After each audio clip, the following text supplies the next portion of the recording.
Hey everyone, Odds here. Welcome back to the channel for another Meta Monday video where we talk about all that's been happening in the past week of Mechabellum in regards to tournaments, pro play, and metagame changes within the game. This is your place to stay up to date on any important news and information that's really been coming out in Mechabellum recently. If you're interested in learning how to play better, this is the video for you.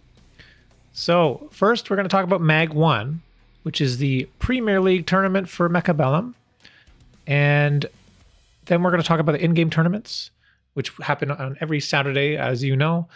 And then we'll get updates from that.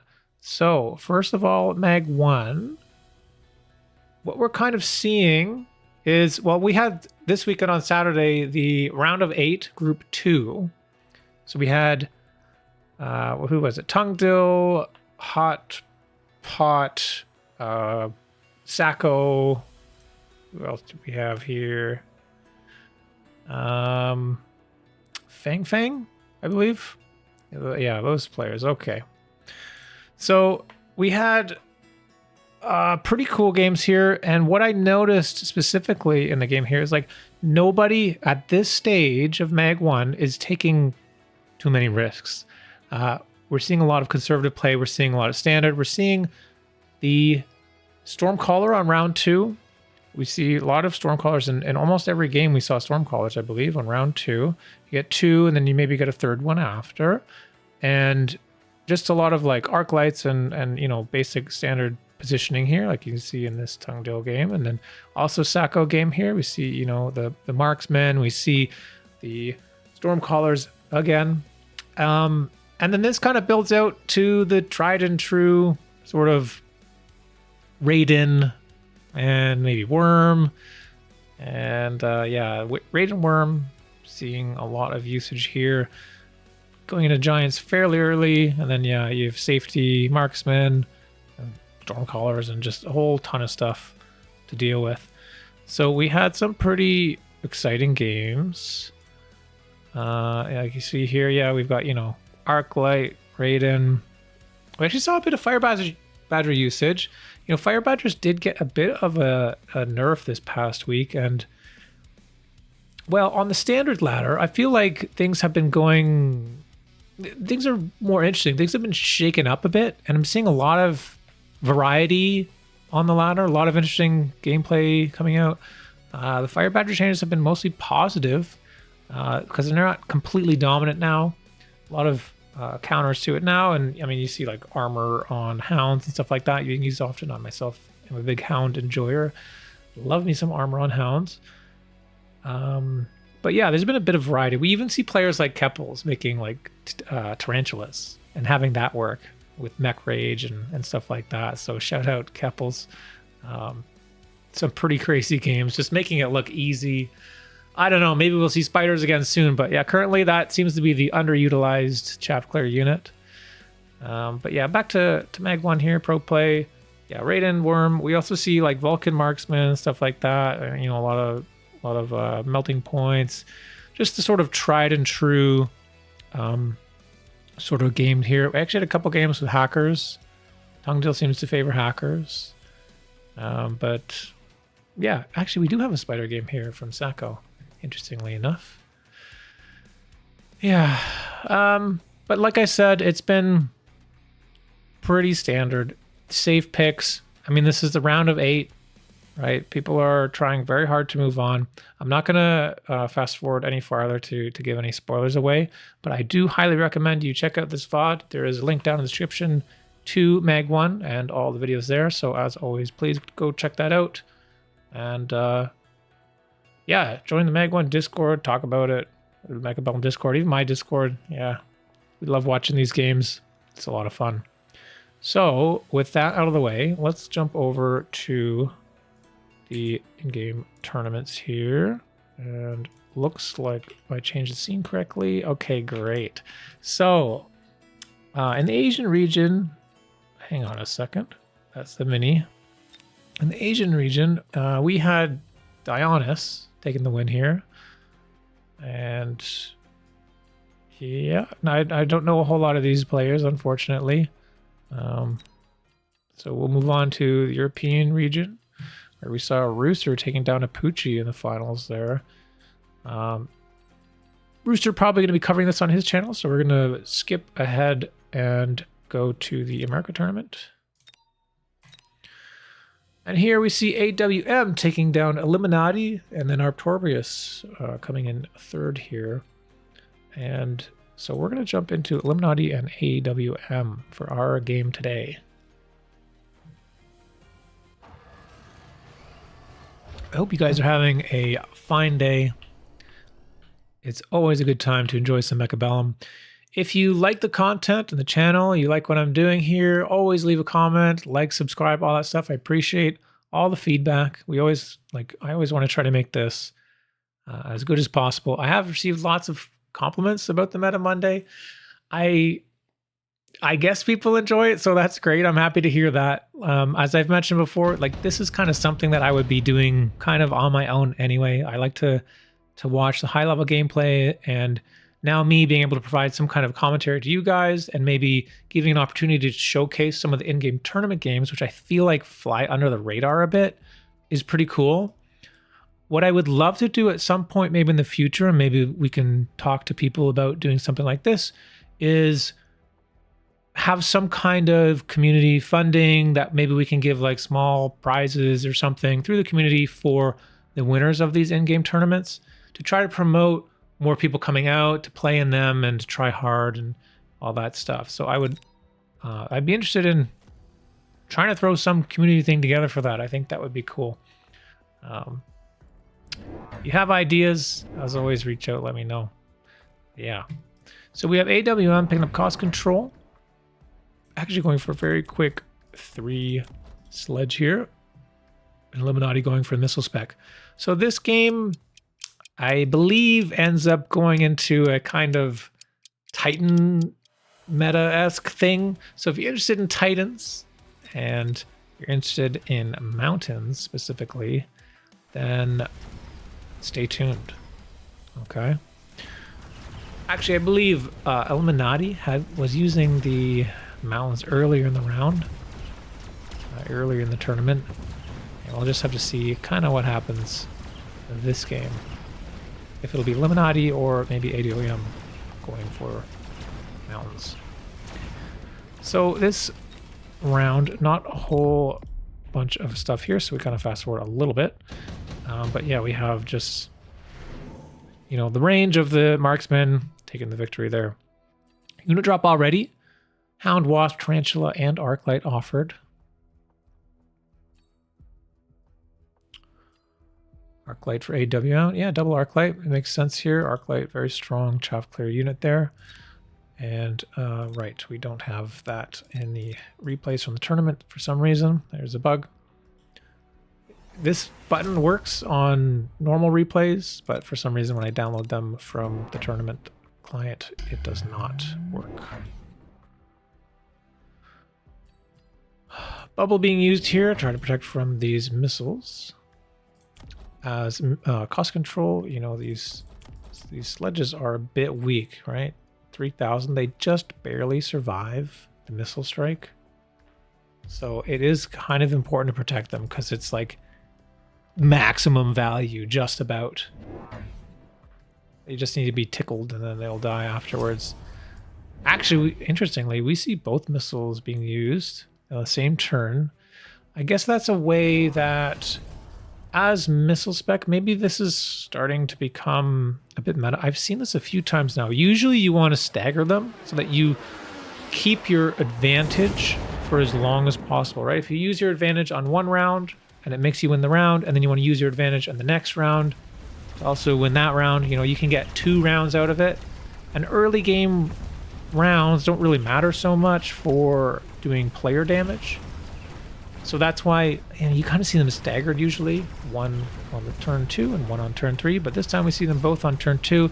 It may be because Eliminati knows that ADIM is going to throw down a bubble, and by putting 2, you are going to basically surely get a get usage out of that. Because on turn 3, you may see, for example, a second bubble thrown down. It's too expensive to do 2 in 1 turn on round 2, but obviously if there's a bubble here, the only other place where you can missile is over here, and maybe we would see that other bubble, so very interesting. There's some deep analysis for you on the the missile strike.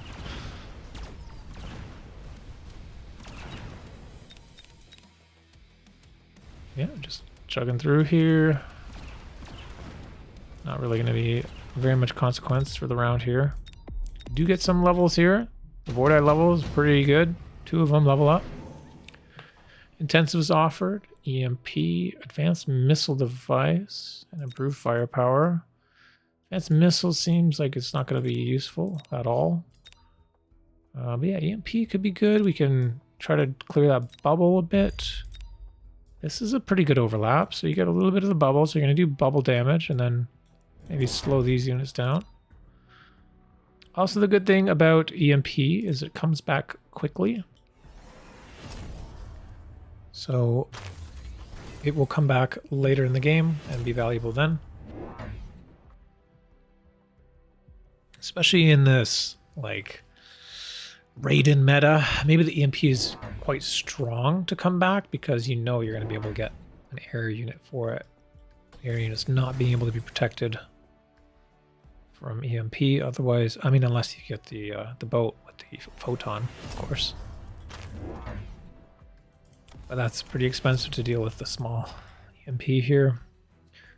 So we got range on arc lights now on turn 3, and we do see that storm color being thrown down for eliminati right away.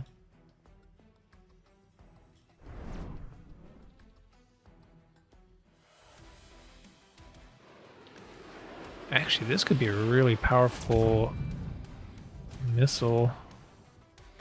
Oh, huge. A whole pack of sledges and a whole pack of Void Eye, level 2. Slowing this down actually prevents the marksman from locking onto the arc light. So well done there. Yeah, that missile is actually probably going to turn this around.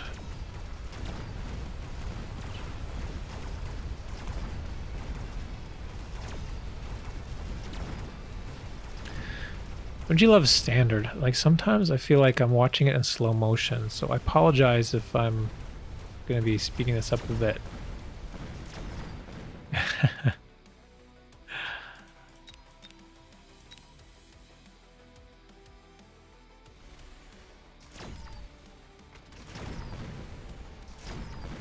There we go.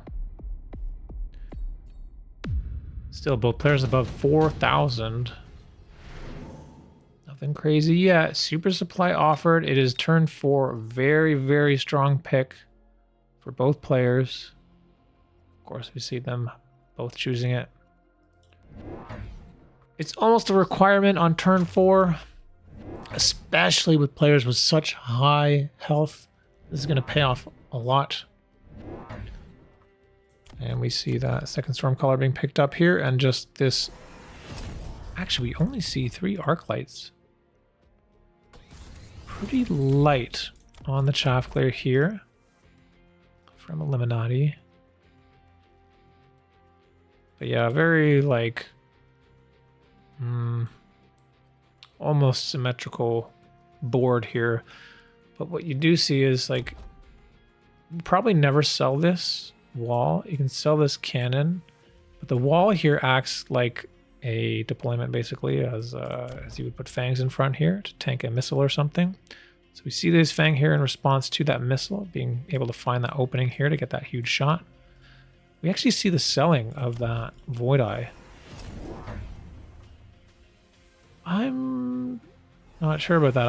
I actually really like the Void Eyes into the marksman, the arc light, the sledges. But and having this fang would protect it.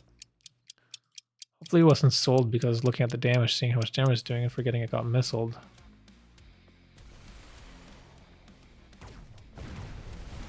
Around start, we do see this mobile beacon here on the crawls. We're just going to force all of the storm callers and the entire army to kind of go into the middle here.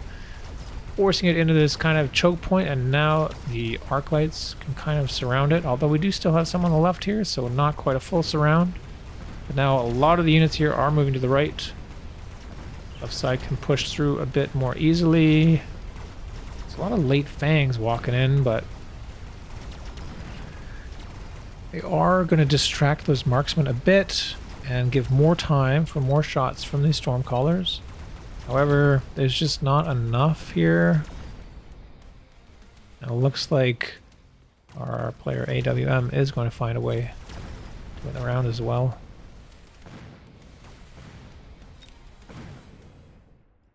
The fade. Fade away.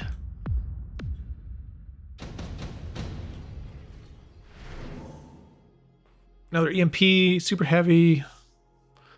Improved War Factory is interesting here.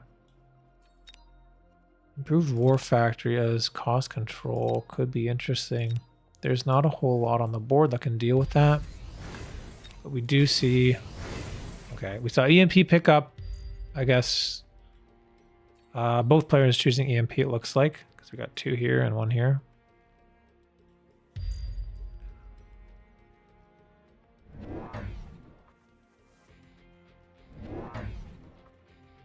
Here we go. Stormies. Level 3 mark.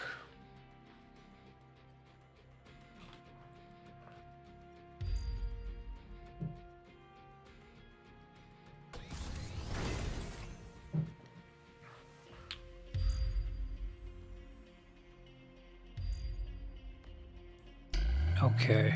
Good bubble. Yes. It is the turn of the missile strike. They've come back. Both of them are up. So we actually do see 2 bubbles. It's also going to help against this EMP. So this will do nothing. We're actually seeing a save on this other missile now. So it might be staggering missiles now. Maybe, you know, you can always use a missile to kill like a back crawler. Or maybe even this one. Drop the missile like right here.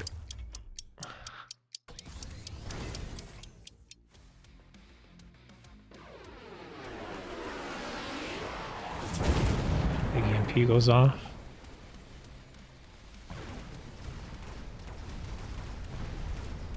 Arc light staying safe behind the wall. You know, the arc light actually locks on to the sledge, but we do have the rapid fire cannon. The small chungus clearing that pack of crawlers. So actually important to keep that small chungus alive, looks like.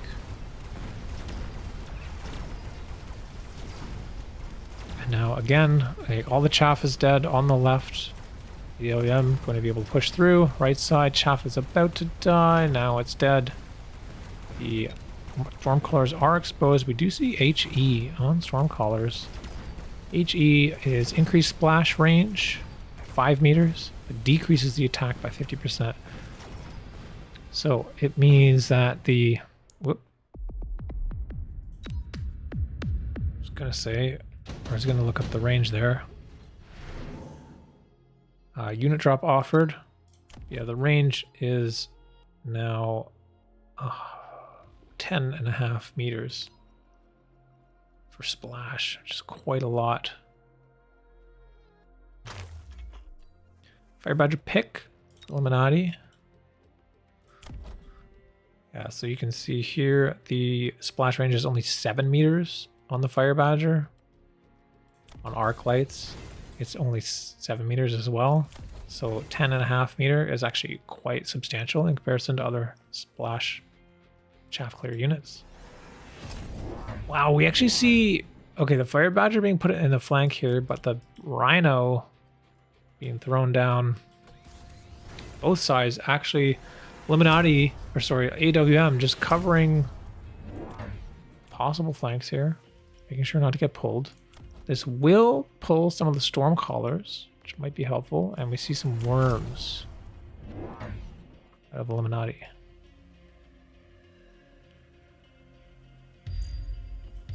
Right away, going for armor. There's not a lot of DPS out of AWM here, so armor should be quite strong this turn, but there's still There's a lot of health to get through here. If they get EMP, do we have EMP on any of these? Do marksmen have EMP available? That could be a thing. Arclight also has EMP available.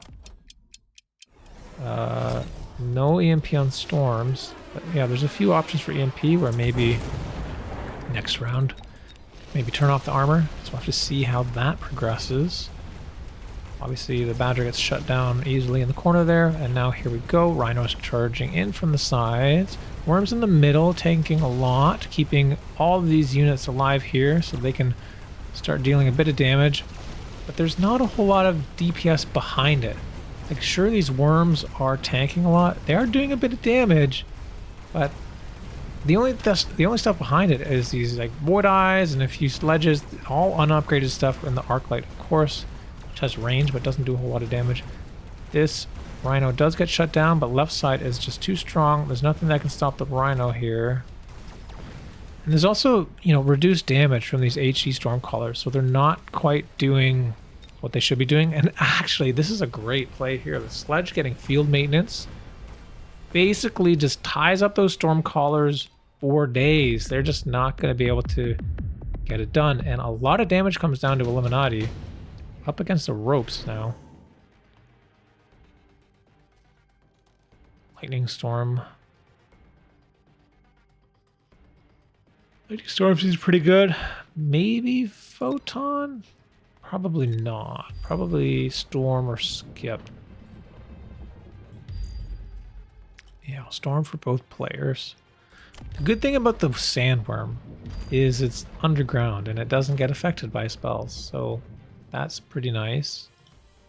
We already have 2 bubbles up for AWM, so gonna be completely fine against this Storm. Sell on the Badger in the corner here, get some money, and here we go. Here we go. We got the Mountain being picked up. Is this the play? Mountain should be all right against those worms, I would imagine. Why does this keep closing? Splash range is 5 meters. So it's not nothing. It's actually more than you think. It can do a lot in clearing, like for example, mech div worms or replicated worms, because it does do quite a bit of damage with it. Let me see, the worms have beaconed over to the right. Only 1 bubble. Going to be able to help here on the side. We do have a Melter picked up on the left. Melter will do great dealing with this Rhino that's been getting in. So that could be a bit of a momentum here. And then the right Rhino got sold. So actually these worms, I think they were coming over here to help deal with the Rhino. But there's no Rhino now. So they might be able to get in on the tower. Left Rhino goes down. No problem for that Melter. And it looks like Eliminati. Can he stabilize? Melter goes down. There are the worms available though. They're going to get the tower, and with that we're going to actually have a lot more damage coming out. These Stormcallers are level 2, so even though we have reduced damage here, 50%, because they are leveled up. Oh! That was a lot of damage from those worms, but they do actually finish off that mountain. So it looks like Eliminati is going to be alive. Yeah, I should be able to get this round no problem now.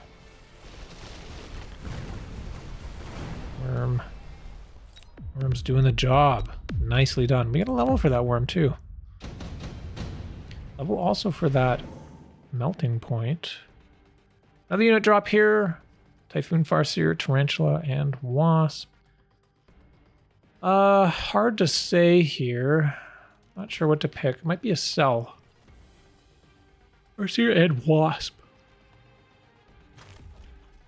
Cell on that Rhino. I mean, the Wasp is quite good, right? But the Wasp is really good in these cases for distracting.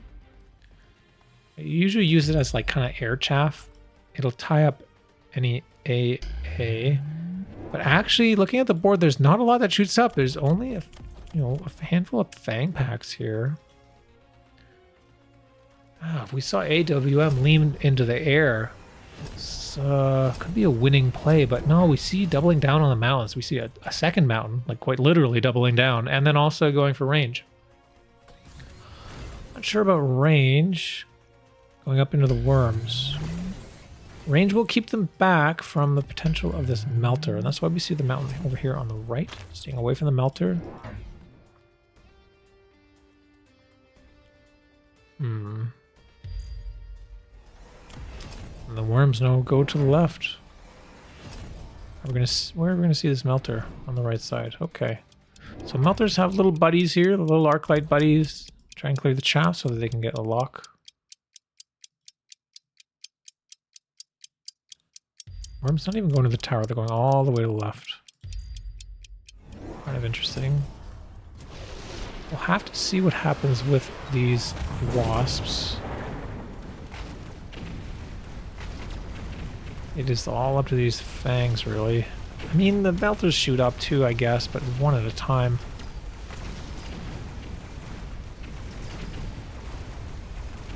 Level 2 worm with armor has like 160,000 HP. That's going to be quite good. Wasp's getting in on the melter, but it is going to be able to clear them. Takes a lot of damage, though. Oh! Oh, the worm just stays alive. Just barely. Tower goes down. It was looking kind of scary here. Mountain is basically in range of this level 1 tower, but does get pulled over to the side. The tower was perfect timing. But, oh, mountain goes down just before that tower as well. So still, just hanging on. I think there's a worm over here somewhere. Is it alive? There it is. Pop, and immediately dead. But does get a lock for this melter. Melter barely staying alive. Gets a level from that. Level 3 going to be quite strong. Also energy absorption. Maybe we'll see that soon. Because then once it touches that mountain, it's going to be completely fine. So somehow, round 8, with so many units on the board, only a small chunk of change damage coming down. Ion Blast offered. Intensive as well. Could be interesting. Oh, we see Ion pickup for both players.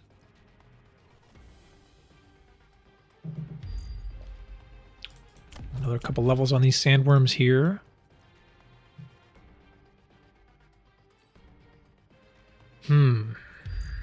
AWM has, a lot of money to work with. You can cost control and having that super supply. Oh man, actually the EMP mixed with the Ion Blast is going to do a great job in clearing these bubbles so that the Ion can do even more damage. We're going to see this, like, look, it's going to get 2 bubbles. Ion's going to come in. We even have a missile here, going to be able to pop these crawlers. It might be a little bit misplaced here. But it should kill most of them anyway. More melters, levels on worm. Actually, so we're not more melter. This was last round, but we do see EMP now out of melter. So no energy absorption, but EMP. EMP could be really good actually. We'll turn off the range of the mountain. It'll turn off the healing on the sledges, which is annoying. Hopefully that may free up the Stormcallers a little bit. We actually see level 3 Stormcallers out. Just making sure that they can do damage. And right side, yeah, tons of fangs here. Late fangs coming to try to absorb the mountain shots and keep this melter alive. Ion coming down, both players. Hard to say who's getting the better end of this one. Level 1 melter is going to die in that Ion, though. It would survive if we clicked on energy absorption. Gets an extra 60% life. It's a bit unfortunate there. Worm pops, dies instantly. Oh, it's getting a bit scary here. There's not a whole lot of units on the board. There's just this one melter left. It does EMP, but tower goes down. I think... Oh, no.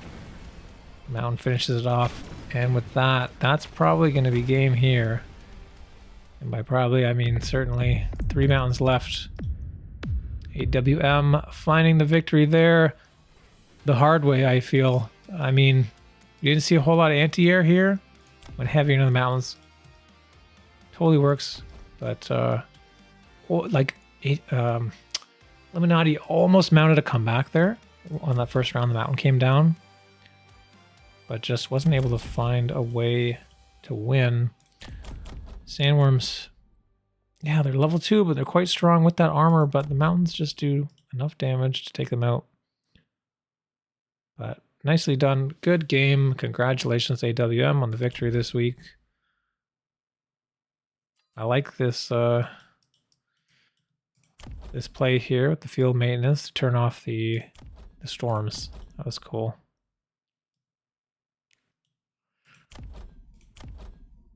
All right, guys. I hope you enjoyed that game. Let me know what you thought down in the comments below. Like, subscribe, all that stuff. I appreciate you guys, and I will see you next time.